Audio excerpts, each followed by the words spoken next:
AR Rahman അദ്ദേഹത്തിൻ്റെ അവിസ്മരണീയമായ സംഗീത മികവിനും സംഗീത സംഭാവനകൾക്കും സംഗീത തപസ്സിനും സംഗീതപ്രേമികളായ ലോകജനത, സംഗീത നിരീക്ഷകർ അദ്ദേഹത്തിന് അവാർഡ് കൊണ്ടും ആദരവ് കൊണ്ടും അംഗീകാരങ്ങൾ കൊണ്ടും ചില്ലുകൊട്ടാരം പോലൊരു മണിമാളിക പണിതു കൊടുത്തു. അതിൻ്റെ മുകളിൽ അദ്ദേഹത്തിൻ്റെ സ്വന്തം മക്കളെ നൊന്തു പ്രസവിച്ച ഭാര്യയും കുടുംബത്തെയും അല്പം പോലും ചിന്തിക്കാൻ നേരമില്ലാതെ സംഗീത സാധകം ചെയ്തുകൊണ്ടിരിക്കുമ്പോഴാണ് പെട്ടെന്ന് ഭാര്യ ഈ കൊട്ടാരത്തിൻ്റെ അടിക്കല്ല് മെല്ലെ ഒന്ന് ഇളക്കിയത്. അദ്ദേഹം ഊരയും കുത്തി താഴെ വീണു.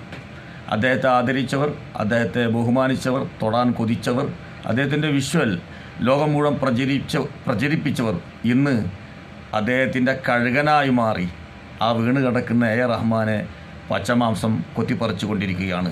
ഞാൻ പറയുന്നത് അവാർഡ്, അംഗീകാരം എന്നെല്ലാം പറയുന്നത് ഒരു ബിൽഡിങ്ങിൻ്റെ മുകളിലടിക്കുന്ന പെയിൻറ്റ് പോലെയാണ്. മങ്ങാം, നിറം പോവാം, പക്ഷേ കുടുംബജീവിതം അങ്ങനെയല്ല, അത് ഉറച്ചതാണ്.